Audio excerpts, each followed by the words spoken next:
अल्हम्दुलिल्लाह रब्बिल आलमीन वस्सलातु वस्सलामु अला सय्यिदिल मुरसलीन व अला आलिहि तय्यबीन अत्ताहिरीन वल मासूमीन वल मज़लूमीन व अला आलिहि व अस्हाबिहि अजमईन।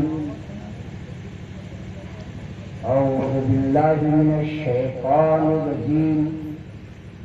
बिस्मिल्लाहिर रहमानिर रहीम। इन्नी जाइलुका लिन्नासि इमामा।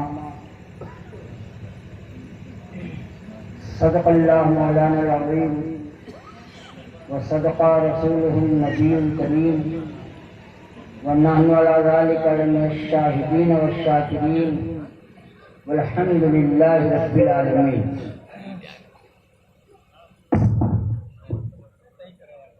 अल्लाहुम्मा सल्ली अला सय्यिदिना व हबीबना व मौलाना मुहम्मद व अला आलि सय्यिदिना व हबीबना व मौलाना मुहम्मद मादिल जूद वल करम मंबइल इल्म वल हिल्म वल हिकम।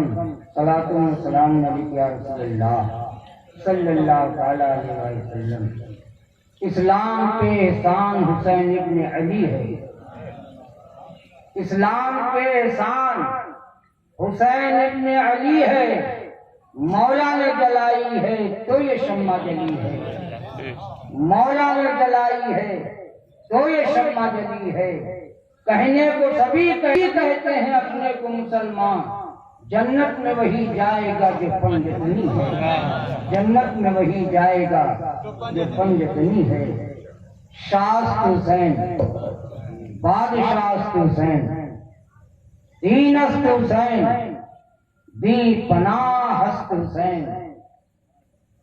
और आजाद भाई से मैं गुजारिश करूंगा कि ध्यान दें। शास्त हुसैन, बादशाह हस्त हुसैन, दीनस्त हुसैन, दी पनाह हस्त हुसैन। सरदार नदार, सर दे दिया नहीं दिया। सरदार नदार, दर दस्ते अजीज, हक्का की बिनाए ला इलाहा हुसैन, हक्का की बिनाए ला इलाहा हुसैन। सरदार नदार, दर दस्ते अजीज, हक्का की बिनाए ला इलाहा हुसैन। हुसैन शाह, शाहों के बादशाह हैं हुसैन। हुसैन दीन है और दीन की पनाह है हुसैन। सर दे दिया यजीद को न की बैयत पलीद की। इसी बिना पे तो बुनियाद ला इलाहा हुसैन। हजरात थोड़ी देर आप बगौर समाअत फरमाएं। मैंने खुतबा मसनूना के बाद जो आयत करीमा तिलावत की है उसकी रोशनी में कुछ अर्ज करूंगा। उसके बाद आपका वक्त होगा, आप होंगे और आपके साहिब खाना होंगे। बहरहाल मैं ज्यादा वक्त नहीं लूंगा। सबसे पहले हमें और आपको समझना है कि इमामत क्या है। इमामत अगर समझ में आ जाए तो यकीनन हमारा रास्ता दुरुस्त हो जाएगा। अल्लाह फरमा रहा है, इन्नी जालूका लिन्नास इमामा। ऐ इब्राहिम, मैंने तुम्हें, इब्राहिम अलैहिस्सलाम ने उम्मत के लिए क्यों नहीं कहा? उम्मत के लिए क्यों नहीं कहा कि क्या ये मनसब मेरे मानने वालों में भी होगा, मेरी उम्मत को भी मिलेगा? तो इब्राहिम जानते थे कि ये मनसब या तो बाप को मिलता है या भाई को मिलता है या बेटों को मिलता है। ये मनसब कहीं दूसरी जगह जाता ही नहीं।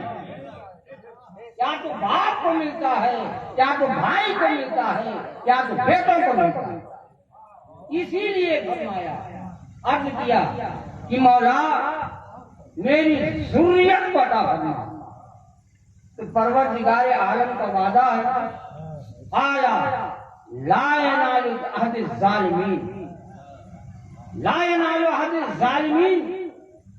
ऐ इब्राहिम, ये मनसब तेरी ज़ुर्रियत को मैं अदा करूंगा, लेकिन जो उसमें जालिम होंगे उनको नहीं, मैं जरूर अदा करूंगा तेरी ज़ुर्रियत। अब दूसरी बात यहाँ ये समाज फरमा ले कि इमामत इंसानों का चुनाव नहीं होता, जिसे चाहे लोग बना ले, क्योंकि अल्लाह का वादा है कि मैं इमाम बनाऊंगा, तेरी ज़ुर्रियत से बनाऊंगा, तेरी औलाद में बनाऊंगा। तो इमाम भी अल्लाह ही बनाता है, इमाम अल्लाह ही बनाता है। और इमाम की माना समाज फरमा ले, दो तीन बातें ऐसे समाज फरमा ले ताकि आप समझने की कोशिश करें कि इमाम क्या है। इमाम की माना है जिसकी पैरवी की जाए वो इमाम। पहला माना, जिसकी पैरवी की जाए। और अल्लाह ताला फरमाता है कि काफिरों की पैरवी ना करो, गुनहगारों की पैरवी ना करो, मुनाफिकीन की पैरवी ना करो। किसकी पैरवी से रोक रहा है? काफिरों की पैरवी ना करो, गुनहगारों की पैरवी ना करो, मुशरिकों की पैरवी ना करो और मुनाफिकीन की पैरवी ना करो। अल्लाह मना फरमा रहा है। अब पैरवी किसकी की जाए? तो पैरवी किसी की भी करो। कुरान में परवरदिगार आलम ने फरमाया कि कयामत में देखिए भाई पैरवी हमें करना है। अब जिसकी पैरवी करोगे उसी के साथ हश्र होगा। पैरवी आपको करना है, इमाम आपको तलाश करना है। अल्लाह फरमाता है कि कयामत के दिन फिरौन अपनी कौम का इमाम होगा। कयामत के दिन फिरौन अपनी कौम का इमाम होगा और सबको लेकर जहन्नम में जाएगा। जिसकी पैरवी की जाए वो इमाम। तो अल्लाह ताला फरमाता है कि कयामत में फिरौन अपनी कौम का इमाम होगा और सबको लेकर जहन्नम में जाएगा। तो प्यारे, इमाम तुम्हारा जैसा होगा। और ये बात तय हो गई कि हश्र इमाम का उसी के साथ होगा जिसको वो अपना इमाम बनाएगा। अब तो ये बात तय हो गई ना कि जहां इमाम होंगे वहीं उनके मानने वाले भी, जहां इमाम होगा वहीं उसके मानने वाले भी होंगे। फिरौन को इमाम बनाया है तो फिरौन के साथ हश्र होगा, वो सबको जहन्नम में लेकर के जाएगा। और हुसैन को इमाम बनाया है तो जन्नत के वो मालिक हैं, जन्नत उनकी है, जन्नत उनकी है, वो जन्नत में जाएंगे। बल्कि जन्नत तकसीम करने वाले, बांटने वाले।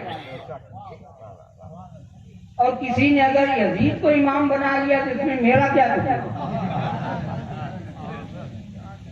किताबों में भी लिख दिया तो उसमें हम लोगों को क्या कसूर? ठीक है, जिसका जो इमाम होगा उसी के साथ उसका हश्र होगा।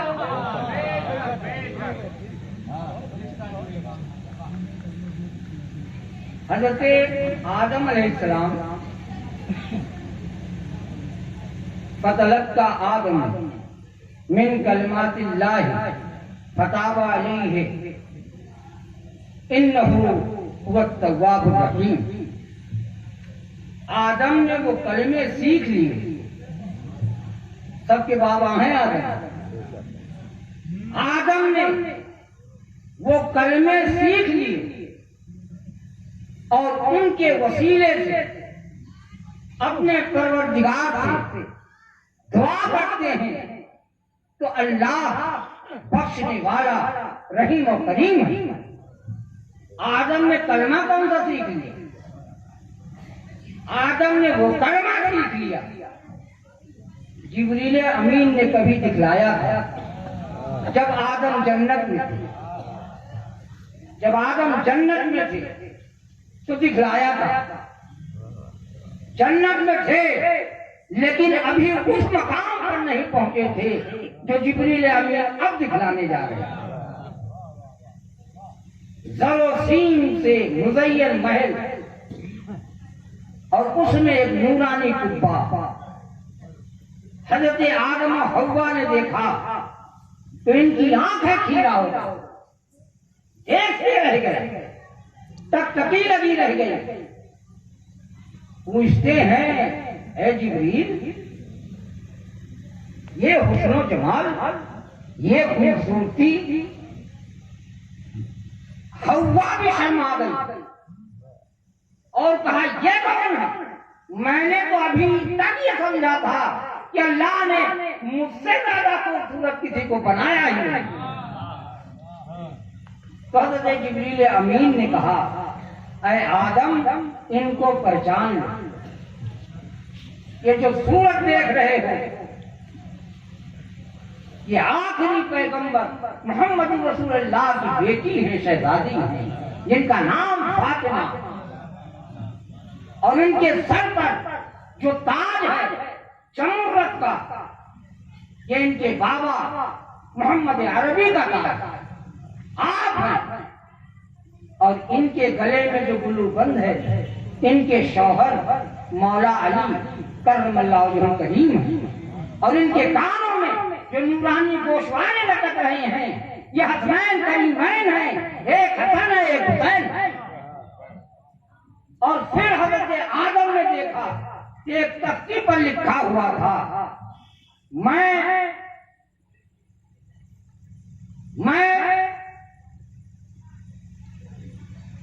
हामिद हूं, ये मोहम्मद है। मैं आला हूं, ये अली है। मैं फातिह हूं, ये फातिमा है।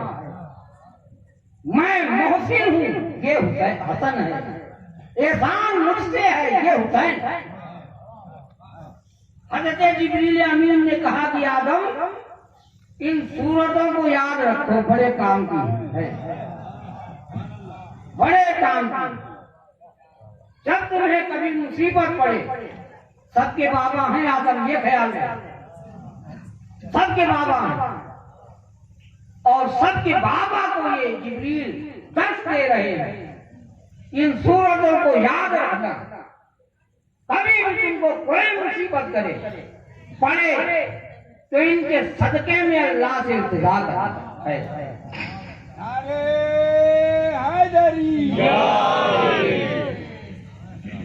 इनके सदके में अल्लाह से इल्तिजा करना। बस जब आदम अलैहिस्सलाम दुनिया में आए तो वो चीज भूल गए, वो चीज भूल गए थे। तो जिब्रील अमीन ने आदम अलैहिस्सलाम को याद दिलाया, बस सीख लिया आदम ने, बस सीख लिया आदम ने। और कहा कि मौला, बहक़्क़े मोहम्मद, अली व फातिमा, बहक़्क़े हसन और हुसैन, मेरे गुनाहों को माफ फरमा दो। अल्लाह की खता माफ, आदम की खता माफ हो गई। परवरदिगार आलम ने माफ फरमा दिया। आदम ने पंजतन पाक के वसीले से जब दुआ मांगी तो उनकी दुआ मकबूल बारगाह हो गई। आदम था पंजतनी, सबका बाबा है आदम। आदम था, जुमला सुनिएगा, आदम था पंजतनी, सबका बाबा पंजतनी, आदम पंजतनी। और पंजतनी का दुश्मन शैतान, पंजतनी, आदम था पंजतनी, पंजतनी का दुश्मन शैतान। और खुदा जाने कि पंजतन का दुश्मन होगा वो क्या होगा।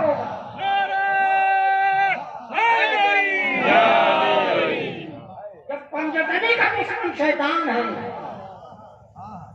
तो पंजतन का जो दुश्मन होगा वो किस आलम में होगा, इसको तो अल्लाह ही बेहतर जान सकता है।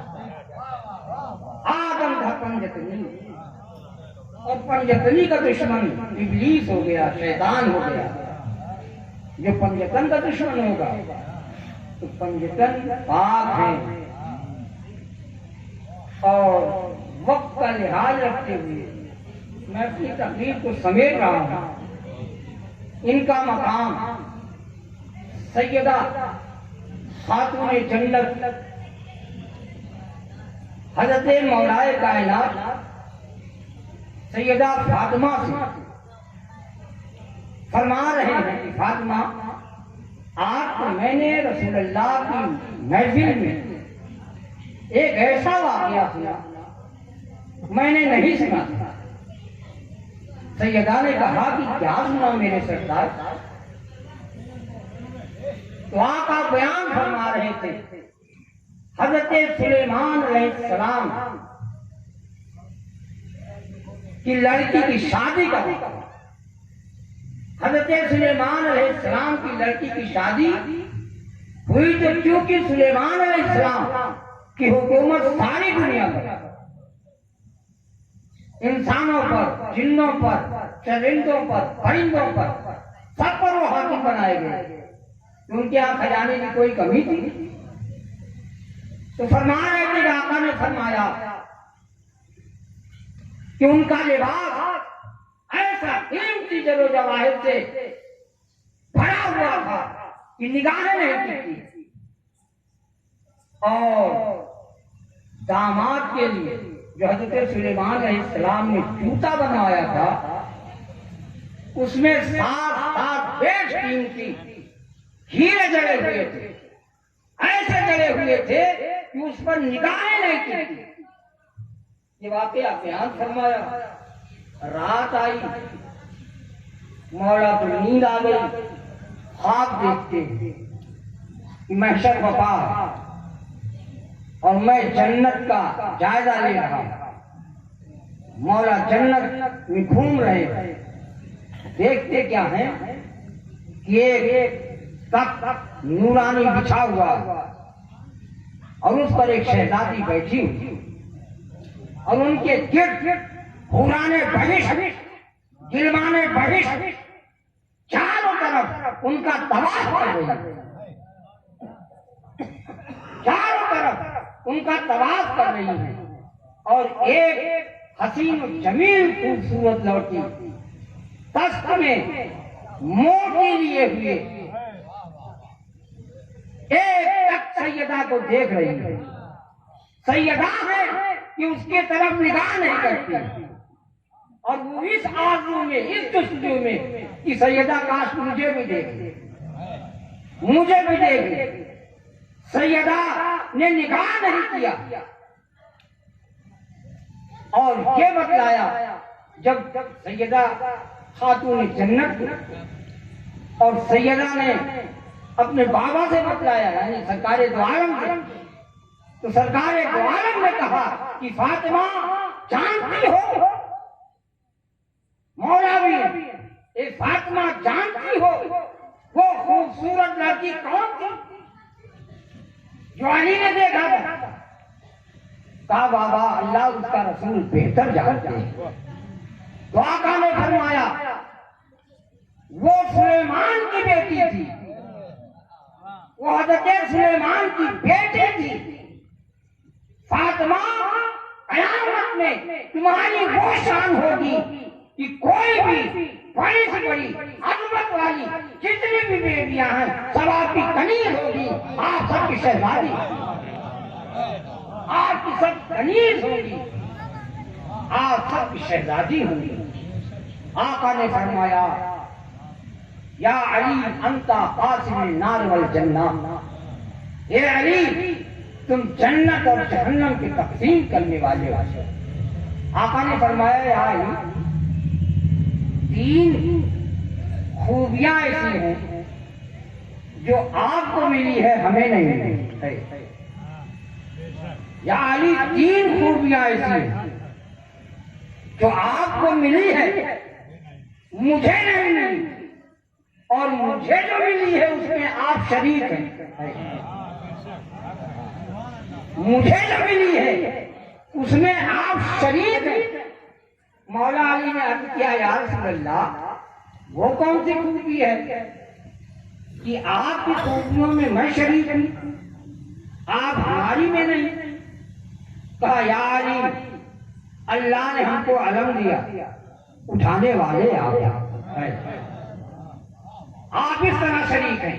अल्लाह ने मुझको अलम दिया, उठाने वाले आप हैं। अल्लाह ने हमको कौसर का मालिक बनाया, पिलाने वाले आप।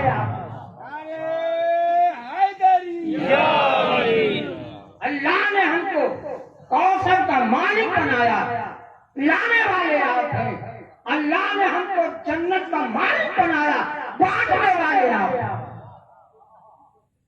यानी इसमें आप शरीक हैं, लेकिन आपकी जो 3 खूबियां हैं मैं उसमें शरीक नहीं हूं। मौला ने अर्ज किया, या रसूल अल्लाह, वो कौन सी ऐसी मुझ में खूबियां जिसमें अल्लाह का रसूल शरीक नहीं?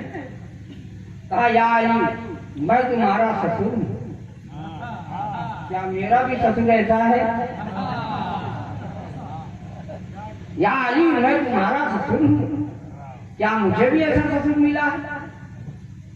या अली, तुम्हारी बीवी खातूने जन्नत है, क्या मुझे भी ऐसी बीवी मिली है? तुम्हारी बीवी, तुम्हारी ज़ौजा खातूने जन्नत है, निसाइल आलमीन है, क्या ऐसी बीवी मुझको मिली? और या अली, तुम्हारे बेटे हसन और हुसैन हैं, ऐसे बेटे मुझको ना मिले। यानी 3 खूबियों में तुम्हारी ऐसी है कि उसमें अल्लाह का रसूल भी शामिल है।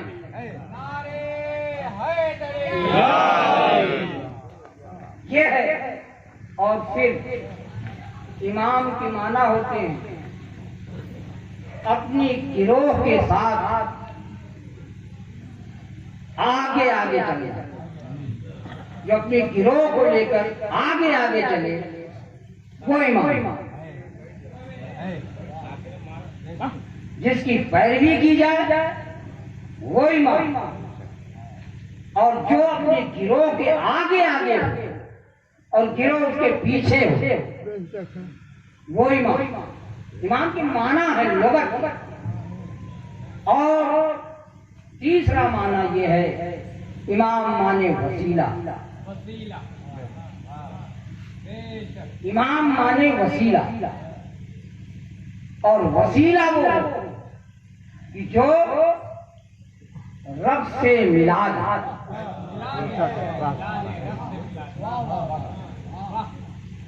इमाम माने वसीला।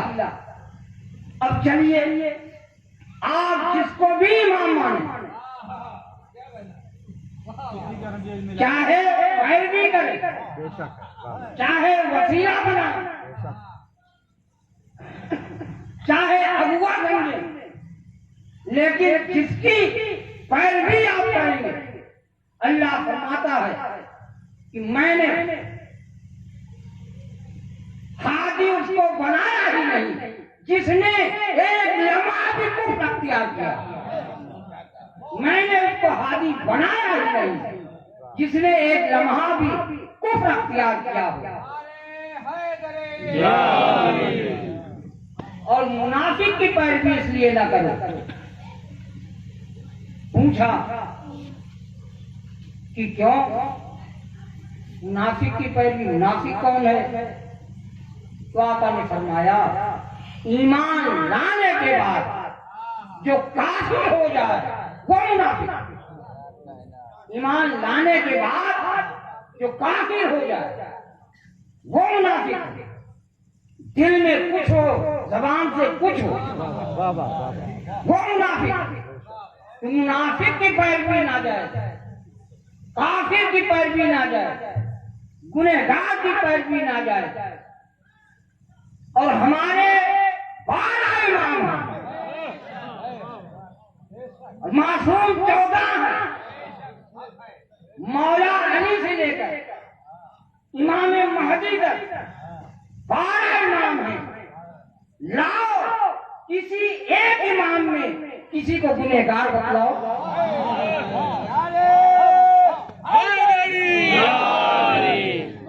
किसी ने कभी शिर्क किया हो, किसी ने कभी कुफ्र किया हो, एक लम्हे के लिए चैलेंज है, लाओ। अगर इन्होंने एक लम्हे के लिए भी कुफ्र या शिर्क अख्तियार किया हो तो नहीं मिलेगा प्यारे, क्योंकि ये अल्लाह के बनाए हुए हाथी हैं और अल्लाह हाथी बनाता है, इंसान नहीं बनाता है प्यारे। अब हमको और आपको अपना हाथी तलाश करना चाहिए, हम उसकी पैरवी में हम जन्नत में जाए, जहन्नम से बच जाए। लेकिन अगर यही सब होता तो करबला क्यों होता? तो जहन्नमी भी हैं, जन्नती भी हैं। जहन्नमियों का जो काम था उन्होंने किया। हमें अगर बचना है तो हम अपने इमाम की पैरवी करें और कुरान और आले रसूल कयामत तक साथ साथ रहेंगे। क्या फरमान है, इन्नी तारिकु फीकुम सकलैने किताब अल्लाह ए लोगों में तुम्हारे दरमियान दो गिरा पद चीजें छोड़कर जा रहा हूँ, अगर इनके दामन को तुमने पकड़े रखा तो कभी गुमराह नहीं होगी। जरूरत है कि दोनों हाथ में कुरान और अहले बैत, अगर इनसे एक से भी हमने नाता तोड़ लिया तो हमारा रास्ता सही नहीं है, इसलिए दोनों को पकड़ना जरूरी है। एक ज़ईफ़ा ने एक ख्वाब देखा